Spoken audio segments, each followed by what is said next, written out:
আসসালামু আলাইকুম ওয়া রাহমাতুল্লাহি ওয়া বারাকাতুহু। ওয়া আলাইকুম আসসালাম। আল্লাহ শুকরিয়া আদায় করছি যে রব্বুল আলামিন আমাদেরকে এখানে দাঁড়িয়ে কথা বলার সুযোগ করে দিয়েছেন। আলহামদুলিল্লাহ।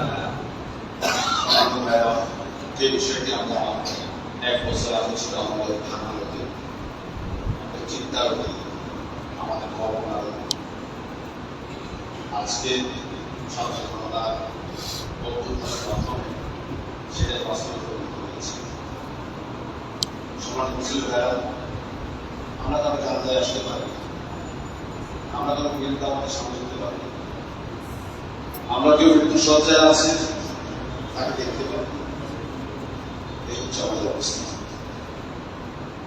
আজকে যাদের রক্তের বিনিময়ে আমরা স্বাধীনভাবে বিশ্বাস পেয়েছি, আল্লাহ কাছে ফরিয়াদ করি, আল্লাহ যেন তাদের আত্মত্যাগকে কবুল করেন, জান্নাতুল ফেরদাউস নসিব করেন।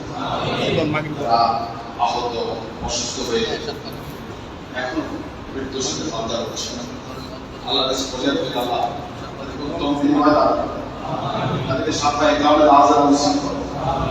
আল্লাহর কাছে আবার ফরিয়াদ করি, আমাদের কোনো আচরণের কারণে তাতে আমাদের অর্জন ছাড়া না হয়েছে।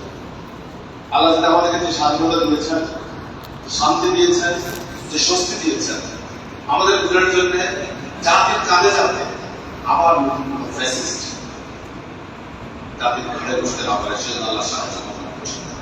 সমাজের দ্বারা আপনাদের জীবিত কথা বলবেন, ওলামায়ে কেরাম বেশি কথা না বলে আমার কথা বলার সুযোগ করে দেয়া আমাদের কৃতজ্ঞতা জানিয়ে আমার বক্তব্য শেষ করছি। আসসালামু আলাইকুম।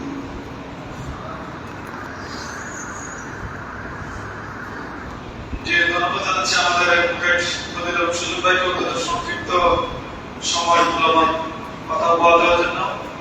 সম্মানিত উপস্থিতির পর্যায়ে আমাদের উদ্দেশ্যে আজকের দোয়া অনুষ্ঠানের প্রধান অতিথির বক্তব্য রাখার জন্য অনুরোধ করছি বাংলাদেশ জামায়াত ইসলামী কেন্দ্রীয় মজলিসের অন্যতম সদস্য,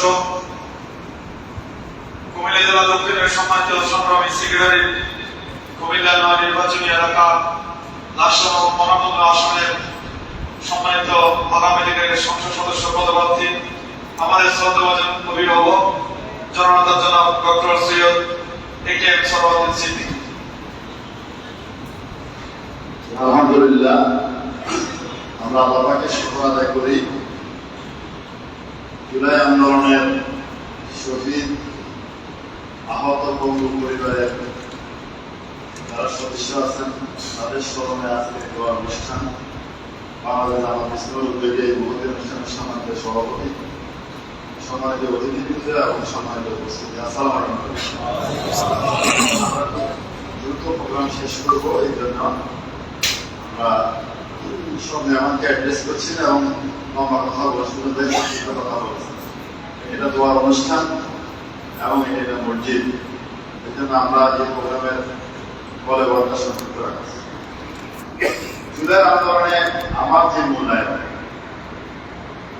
15 বছরের ফ্যাসিস্টের জুলুম নির্যাতন অত্যাচার গুম কোনো না কোনো বন্ধুমের আহাজারি আল্লাহ আরশে পৌঁছে গেছে এবং আল্লাহ ফয়সালা হয়ে গেছে সরকারের ব্যাপারে।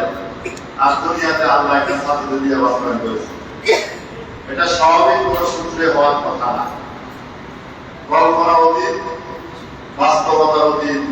এই অলৌকিক আন্দোলনের সাফল্য আমাদের প্রতি মহান রবের এক বিশেষ মেহেরবানি। আমাদের নিজেদেরও যে রোড ম্যাপ আপাতত 41, তারপর এটা আরো বিবাহিত হবে। মানে এই দেশের মানুষ যেভাবে ইংরেজদের জগত্তর ফাঁসের নিচে 190 বছর ছাপা ছিল, আওয়ামী লীগের শাসনে কত বছর ছাপা থাকতে হয়েছে আল্লাহ বলা না।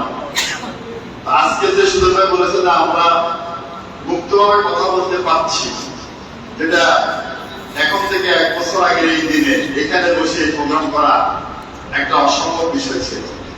কল্পনা করাও অপরাধ ছিল, বাস্তব। এই জন্য দুনিয়াতে যাদের অবদান তাদের প্রতি আমাদের কৃতজ্ঞ হওয়া উচিত, উচিত কিনা?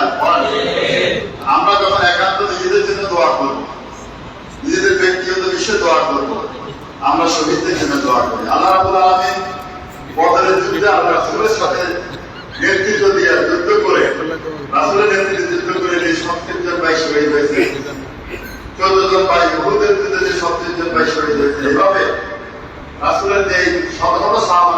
তাদেরকে আমরা জান্নাতের যে মাকামে আসীন করবেন। এই জুলাই আন্দোলনে 18 কোটি মানুষের মুক্তির জন্য যারা জীবন দিয়ে শহীদ হয়েছেন তাদেরকে যাতে একই জান্নাতে একই পর্যায়ে আসীন করেন, আমরা আজকে দোয়া করি। আর যারা সফল হয়েছেন কিয়ামতে তাদের যাতে এটা নাজাতের জরিয়া হয়, তারা যে কদিন পৃথিবীতে থাকবেন যাতে সুন্দর এবং সুস্থভাবে থাকতে পারেন, আল্লাহর কাছে তাদের জন্য দোয়া করি। যারা আজকে মানে কষ্টে আছেন, এই পরিবারগুলো যারা অনেকে সব হারিয়েছেন, তাদের কষ্ট যাতে লাঘব করে দেয় মহান রব্বুল আলামিন। এবং আমাদের কমিটমেন্ট হবে তারা যে চেতনা নিয়ে একটা জাতিকে মুক্ত করার জন্য জীবনের মেয়াদ ত্যাগ আন্দোলন করেছেন, আমরা সেই চেতনার আলোকে আমরা কাজ করবো এবং যে কোনো মূল্যে যে জুলাই সনদ এটা আমরা বাস্তবায়ন করি ইনশাআল্লাহ।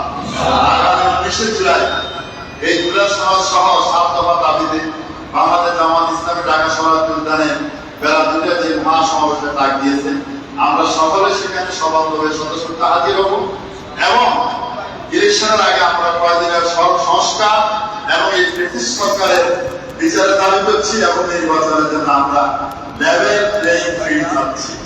আমরা এরকম নির্বাচন চাই না যে আগে ব্রিটিশদের মতো মাইনরিটি রাইটস সিস্টেমে কেন্দ্র দখলের মতো প্রভাব বিস্তারের মতো আমরা নির্বাচন চাই না। কারণ এই শহীদদের অর্থ হচ্ছে গণতন্ত্র পুনঃপ্রতিষ্ঠার জন্য, ন্যায় ইনসাফ ভিত্তিক সমাজ প্রতিষ্ঠার জন্য, মজলুম যাতে তার অধিকার ফিরে পায় তার জন্য। আমরা যাতে এমনটা না হয় এক প্রতিষ্ঠিত আরেক প্রতিষ্ঠের মানে যাত্রা করে প্রতিষ্ঠিত না হয়, আল্লাহ আমাদের মদদ করুক।